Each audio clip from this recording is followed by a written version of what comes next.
ini kita akan bahas tentang salah satu sifat orang beriman, yaitu amanah. Ya. Pembahasan ini pembahasan yang sangat penting, ya, karena kita dapati fenomena sebagian orang yang kelihatannya secara penampilan orang beriman, namun ternyata tidak amanah. Dan Nabi SAW pernah mengabarkan bahwasanya awwala ma yufqadu minad din al-amanah. Yang pertama hilang dari agama adalah amanah, ya. Dan apalagi di zaman semakin banyak keburukan, maka semakin sulit kita mencari orang yang amanah. Dari situ kita harus punya gambaran yang jelas dan terang benderang tentang amanah, dan pada perkara-perkara apa saja amanah harus kita tegakkan, harus kita terapkan, dan apa faedahnya dan apa bahayanya kalau seorang tidak amanah. Ya. Ikhwan dan akhwat yang dirahmati oleh Allah Subhanahu wa taala, tentunya seharusnya amanah memiliki keterkaitan erat dengan agama. Karena Nabi sallallahu alaihi wasallam mengatakan, la imana liman la amanata lahu. Tidak ada iman bagi orang yang tidak amanah. Wala dina liman la ahda lahum. Wala dina liman la ahda lahu. Dan tidak ada agama bagi orang yang tidak menunaikan janjinya, ya. Jadi Allah Subhanahu wa taala mengatakan, atau Nabi sallallahu alaihi wasallam mengatakan, la imana liman la amanata lahu. Tidak ada iman bagi orang yang tidak ada amanahnya. Bahkan Rasulullah SAW menjadikan tanda orang munafik yaitu tidak amanah. Kata Nabi sallallahu alaihi wasallam, ayatul munafik salas. Tanda orang munafik 3. Idza haddatsa kadzaba, kalau dia berbicara dia berdusta. Wa idza wa'ada akhlafa, kalau dia berjanji dia menyelisihi. Wa idza tumina khana, dan kalau dia diberi amanah dia berkhianat. Tentunya tidak ada yang suka jika memiliki sifat kemunafikan, ya. Dalam hadis yang lain kata Rasulullah SAW, wa idza ahada ghadara wa idza khasama fajara. Kalau dia sudah berjanji maka dia membatalkan janji. Ghadar, curang. Wa idza khasama fajara. Kalau dia bertikai, bersengketa, maka dia licik. Dan ini ciri-ciri orang munafik, di antaranya tidak memiliki amanah. Maka di awal kajian ini saya akan menyebut tentang urgensinya amanah. Urgensinya amanah kita bisa tahu dari beberapa poin. Yang pertama, bahwasanya amanah adalah sifat para nabi, Ketika Allah menyebutkan kisah para nabi dalam surat Al-A'raf, di antaranya perkataan Nabi Hud, dia berkata kepada kaumnya, wa ana lakum nasihun amin. Dan aku adalah orang yang ingin kebaikan bagi kalian, nasih yaitu ingin kebaikan bagi kalian, amin yang terpercaya, Demikian juga ketika Heraklius membawa Abu Sufyan ketika setelah perjanjian Hudaybiyah antara kaum muslimin dengan kaum musyrikin pada tahun 6 Hijriyah, terjadi perjanjian namanya Sulhul Hudaybiyah, yaitu gencatan senjata selama 10 tahun dan boleh berinteraksi antara kaum musyrikin dengan kaum muslimin. Maka ketika itu Abu Sufyan dan beberapa rombongannya sedang biasa berdagang di negeri Syam. Ternyata ada Raja Heraklius, yaitu Kaisar Romawi, yang mengetahui keberadaan Abu Sufyan, dan Abu Sufyan adalah kepala gembong kaum Quraisy ketika itu, pengganti Abu Jahal. Abu Jahal sudah tewas, dia yang menggantikannya. Maka dipanggillah Abu Sufyan, dihadirkan di hadapan Heraklius. Kemudian Heraklius bertanya tentang sifat-sifat Nabi Muhammad SAW, karena dia sudah mendengar ada seorang yang mengaku Nabi di Jazirah Al-Arab, dan dia sedang menanti-nanti hadirnya Nabi terakhir. Dia sudah nanti-nanti. Maka dia ingin cross check, maka dia tanya kepada Abu Sufyan dengan beberapa pertanyaan. Di antara pertanyaannya, Abu Sufyan bertanya, Heraklius bertanya kepada Abu Sufyan, wa madza ya'murukum? Apa yang Muhammad perintahkan kepada kalian? Maka Abu Sufyan mengatakan, kana ya'muruna an na'budallaha wa la nusyrika bihi syai'an, u'budullaha wa la tusyriku bihi syai'an. Kana yaqul u'budullaha wa la tusyriku bihi syai'an. Muhammad mengatakan sembahlah Allah dan jangan berbuat syirik sama sekali. Wa kana ya'muruna, dia menyuruh kami bis salat, untuk salat, was sidq, untuk jujur, wal afaf, untuk memiliki akhlak yang mulia, menjaga diri, wal wafa bil ahdi, dan untuk menunaikan janji, wa adail amanah, dan untuk menunaikan amanah. Salah satu pertanyaan Heraklius adalah demikian dan dijawab Abu Sufyan dengan jawaban tadi. Setelah banyak pertanyaan diinterogasi si Abu Sufyan, akhirnya Heraklius mengatakan,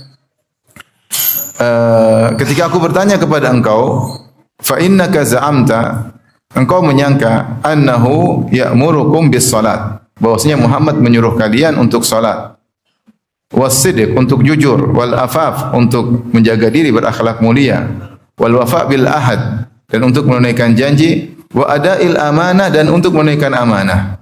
Kemudian kata dia, demikianlah sifatun nabi, demikianlah sifat para nabi. Demikianlah sifat para nabi. Jadi sifat para nabi seluruhnya, dari Nabi Adam sampai Nabi Muhammad SAW, di antaranya adaul amanah, menunaikan amanah. Contoh lagi misalnya kisah Nabi Musa alaihissalam. Nabi Musa alaihissalam, Allah sebutkan bagaimana amanahnya dalam Al-Quran ketika seorang wanita berkata kepada ayahnya, ya abati ista'jirhu inna khairu man ista'jarta al-qawiyul amin. Wahai ayahanda, pekerjakanlah Musa. Sungguhnya sebaik-baik orang yang kau pekerjakan adalah seorang yang kuat, lagi amin, lagi terpercaya. Timbul pertanyaan, dari mana wanita ini tahu Nabi Musa adalah orang terpercaya?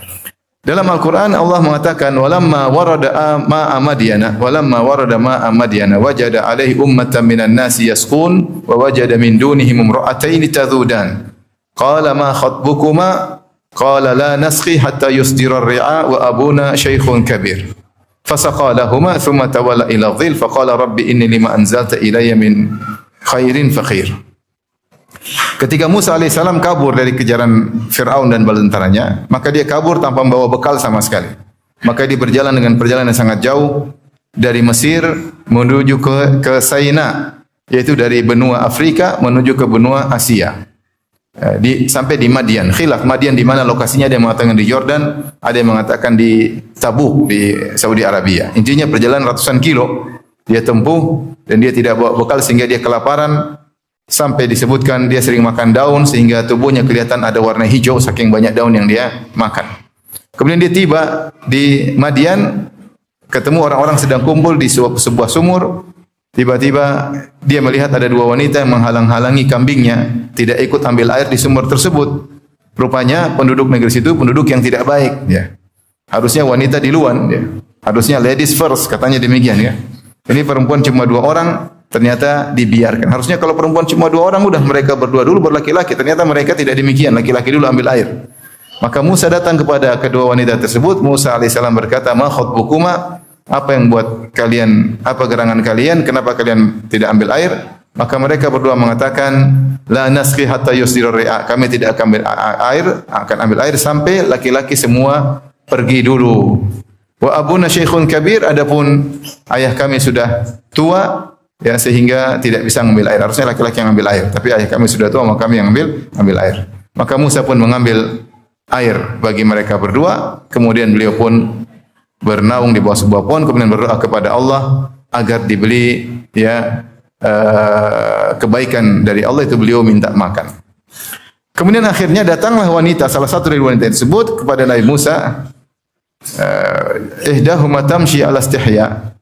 Ja'atuhu ihdahuma tamshi ala istihya. Maka salah seorang dari dua orang wanita ini, ada yang mengatakan adiknya, datang dengan berjalan malu-malu, tersipu malu.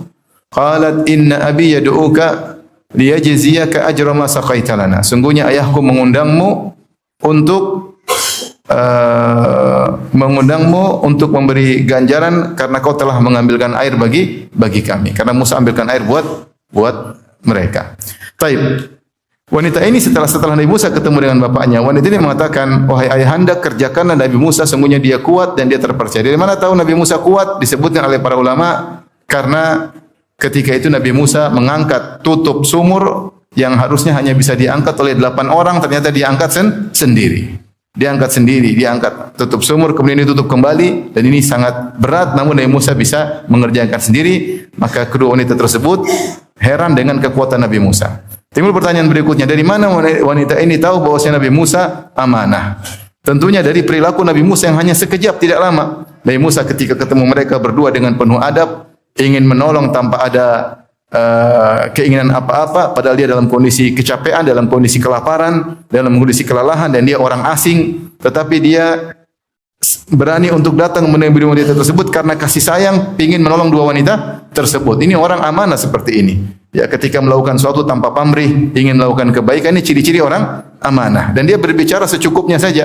Kemudian setelah dia bantu, dia tidak minta apa-apa. Setelah dibantu selesai urusan, dia pergi meninggalkan dua wanita tersebut. Ini menunjukkan amanahnya Nabi Musa. Kedua, dari mana dia tahu Nabi Musa? Disebutkan ketika dari dalam asar yang sahih dari Umar bin Khattab, ketika wanita tersebut datang menemui Nabi Musa, faja'atu ihdahuma tamshi ala istihya, datang dengan jalan malu-malu, kata Umar bin Khattab, qailatan bi thawbiha ala wajhiha laysat bisalfa kharraja wallaja. Wanita ini pun datang dengan penuh malu-malu, maka dia tutup wajahnya dengan kainnya, kemudian dia bukan wanita yang kemudian salfa, yaitu berani ketemu laki-laki asal nimbrung dengan laki-laki, ketemu dengan laki, tidak, tapi dia wanita yang tidak suka seperti laki-laki, tidak berani seperti laki-laki, dan bukan wanita yang suka keluar masuk rumah ya. Tapi dia ada keperluan keluar rumah untuk ngambil air dari sumur atau untuk mengundang Musa karena perintah ayahnya. Makanya ketika Nabi Musa ketemu, dia datang dari jauh, Nabi Musa lihat ternyata wanita, Nabi Musa langsung menundukkan pandangan. Nabi Musa alaihissalam langsung menundukkan pandangan, apalagi wanita tersebut sambil menutup wajahnya. Padahal ketika itu tidak wajib bagi dia untuk menutup wajahnya, tapi dia sangat pemalu. Dan Nabi Musa pun ketika melihat dia pun segera menundukkan pandangannya. Ya. Kemudian ketika berjalan menuju rumah ayahnya, ternyata Nabi Musa berjalan di depan dan perempuan tersebut di belakang. Nabi Musa ajarin, saya sekarang jalan depan, kamu di belakang. Kalau saya jalan lurus, biarkan saya berjalan. Kalau belok kanan, lemparkan kerikil ke kanan. Kalau belok kiri, lemparkan kerikil ke kiri. Jadi Nabi Musa jalan, kalau belok kanan, dia lempar ke kanan. Bisa belok kanan. Belok kiri, lempar kerikil ke kiri. Sampai ke rumahnya. Ini laki-laki amanah atau tidak? Amanah. Mungkin kalau sebagian kita langsung aja ngobrol. Ukhti, Masya Allah ya. Masya Allah.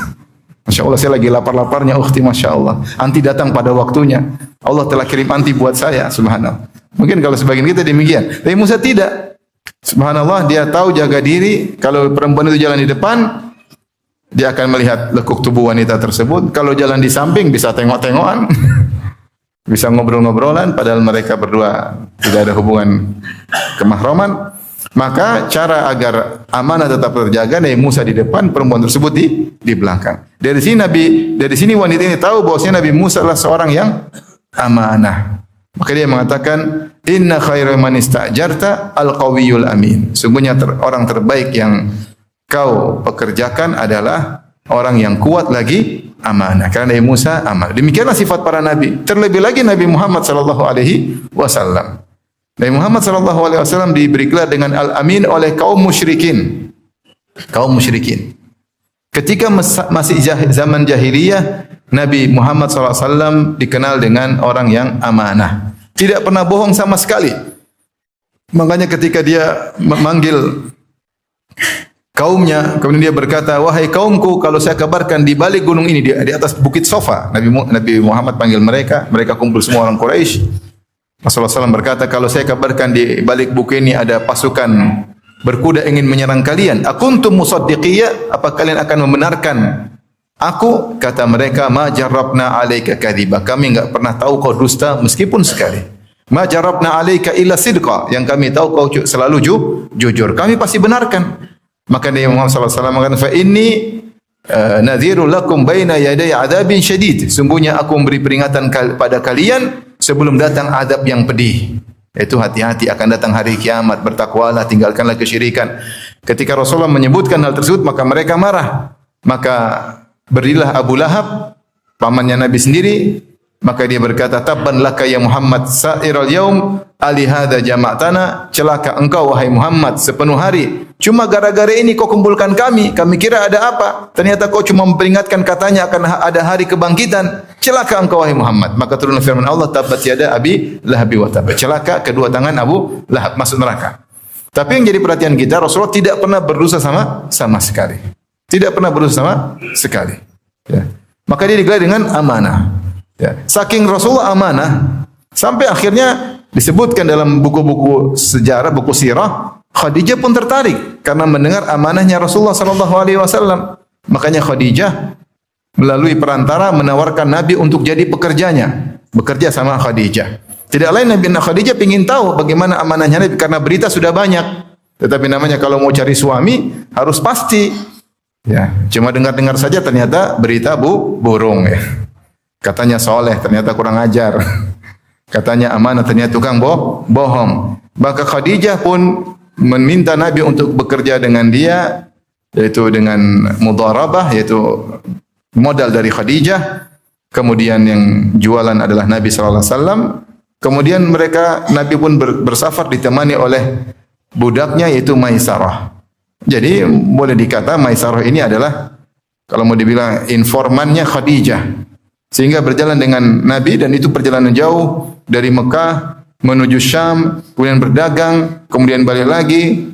Dan dalam perjalanan tersebut akan tersingkap bagaimana hakikat Rasulullah SAW di mata Maisarah. Kemudian Maisarah pun melaporkan kepada Khadijah, maka Khadijah semakin yakin bahwasanya Rasulullah SAW memang utama untuk dijadikan suaminya. Padahal yang melamar Khadijah banyak, namun dia tidak mau radhiyallahu taala anha. Jadi kenapa? Karena Rasulullah SAW amanah. Dan Rasulullah SAW pun setelah menjadi Nabi pun amanah. Di antara kebiasaan orang-orang Quraisy adalah menyimpan wadiah. Wadiah yaitu barang berharga di sisi Nabi SAW. Jadi meskipun mereka menuduh Nabi sebagai pendusta, sebagai orang gila, ya, tapi mereka karena tahu Rasulullah SAW adalah orang yang amanah, mereka menitipkan wadiah mereka, barang-barang berharga mereka kepada Nabi SAW. Saking amanahnya Nabi, bahkan ketika Nabi hijrah, Nabi tidak bawa lari sepeser pun dari titipan-titipan tersebut. Saking banyaknya titipan tersebut, sampai Nabi tugaskan Ali bin Abi Thalib, kau jangan dulu hijrah, saya dulu. Kau tugas di Mekah 3 hari, kembalikan wadiah-wadiah tersebut. Ali bin Abi Thalib butuh 3 hari untuk mengembalikan barang-barang titipan yang dititipkan kepada Nabi SAW. Bayangkan mereka, orang-orang kafir, bilang Muhammad di siang hari, gila, sinting, dukun, penyihir, penipu. Tapi mereka ternyata menitipkan barang-barang mewah mereka kepada siapa? Nabi. Ya. Makanya Allah mengatakan wa ma sahibukum bimajnun. Ketika mereka dulu Muhammad gila-gila, kata Allah wa ma sahibukum, bukanlah teman kalian orang gila. Itu Muhammad kalian sudah kenal sejak dulu. Itu kawan kalian, hidup bersama, tumbuh bersama kalian di Mekah. Muhammad dulu main-main sama Abu Jahal. Kalian tahu dia, masa kalian bilang dia gila? Hanya kebohongan ya. Fa innahum la yukadzibunak walakin adh-dhalimina bi ayatillahi jahadun. Kata Allah, sungguhnya mereka tidak mendustakan engkau wahai Muhammad, tapi mereka ngeyel, kata Allah. Jadi dalam hati mereka tahu Muhammad bukanlah pendusta. Jadi bukanlah orang yang tidak pengkhianat. Rasulullah SAW amanah sampai barang-barang semua dikembalikan. Baru Ali bin Abi Thalib nyusul Nabi Muhammad sallallahu alaihi wasallam. Ini di antara amanahnya Nabi Muhammad sallallahu alaihi wasallam dan diakui oleh mereka ya. Makanya Rasulullah SAW diberi gelar dengan Al-Amin. Diberi gelar dengan Al-Amin. Taib. Jadi di antara urgensinya amanah, bahwasanya amanah adalah sifat di antara sifat utama para nabi. Kalau mereka tidak amanah, maka umatnya tidak akan percaya kepada mereka. Kata Rasulullah SAW, amanah, maka mereka percaya. Saking amanahnya Nabi, sampai ada ayat-ayat yang turun, yang di situ menegur Nabi, Nabi tetap sampaikan. Ada beberapa ayat menegur Nabi. Nabi tidak sembunyikan. Seperti firman Allah, abasa wa tawalla an ja'ahul a'ma wa ma yudrika la'allahu yazakka. Ketika salah seorang sahabat, ya Abdullah ibnu Ummi Maktum yang buta, datang kepada Nabi sementara Nabi sedang mendakwahi kaum Quraisy, pembesar-pembesar Quraisy. Nabi ingin kalau pembesar Quraisy ini sadar, maka pengikutnya banyak. Dan Nabi lagi konsen, tiba-tiba datang Ibnu Ummi Maktum minta diajarin ilmu, maka Nabi berpaling darinya dengan bermuka masam. Nabi berpaling darinya dan bermuka masam karena Nabi lagi konsen ini seakan-akan nanti aja lah, kau belakangan, kau kan sudah Islam, nanti dulu, saya lagi konsen sama orang-orang kafir. Maka Nabi pun berpaling dan bermuka masam.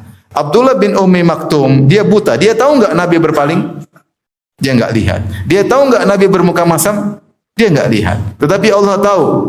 Allah tahu, maka Allah turunkan firman-Nya, abasa wa tawalla. Dia bermuka masam dan berpaling. Dan Rasulullah tidak menyembunyikan ayat tersebut. Rasulullah SAW tetap menyampaikan ayat tersebut meskipun ayat tersebut menegur dirinya sendiri. Bahkan Nabi setelah itu memuliakan Abdullah bin Ummi Maktum. Ya, kalau Nabi sedang bersafar terkadang Ibnu Ummi Maktum dijadikan pengganti Nabi di kota Madinah.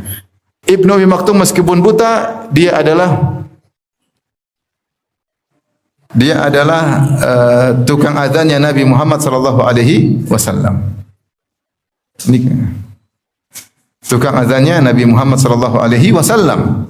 Ya, Rasulullah SAW mengatakan, "Inna Bilalan yu'adzinu bil-lail." Sungguhnya Bilal mengumandangkan adzan masih malam, yaitu wa kulu washrabu, makan dan minumlah terus hatta yu'adzina Ibnu Ummi Maktum, sampai Ibnu Ummi Maktum mengumandangkan adzan. Padahal dia buta. Bagaimana dia bisa lihat fajar? Ada yang liatin. Subhanallah. Jadi Rasulullah muliakan dia sebagai tukang azan meskipun dia buta, yang penting ada yang lihatkan fajar bagi dia. Dan kalau datang Ibnu Ummi Maktum, maka Rasulullah berkata, "Marhaban, selamat datang orang yang gara-gara dia Allah pun menegurku." Maksud saya, Rasulullah SAW banyak ayat ya, seperti ayat ini menegur Nabi. Demikian juga, "Ya ayyuhan nabi, lima tuharrimu ma ahallallahu lak." Wahai Nabi, kenapa kau mengharamkan apa yang Allah halalkan bagimu? Allah tegur Nabi, Nabi sampaikan ayat tersebut. Allah juga berfirman, "Afallahu anka lima adzinta lahum." Allah maafkan kau Muhammad. Kenapa kau biarkan orang-orang munafik tidak ikut jihad? Allah tegur, dan semua ayat-ayat yang menegur Nabi, Rasulullah SAW tidak pernah sembunyikan. Kalau Nabi berkhianat, tentu ayat-ayat seperti itu akan Nabi sembunyikan. Tapi di antara urgensinya amanah, Allah juga mensifati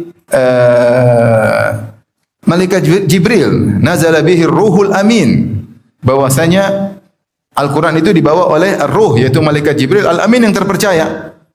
Yang terpercaya ya. Karena Allah menjelaskan bahwasanya Al-Quran sampai kepada Rasulullah melalui malaikat yang terpercaya. Dan Allah memuji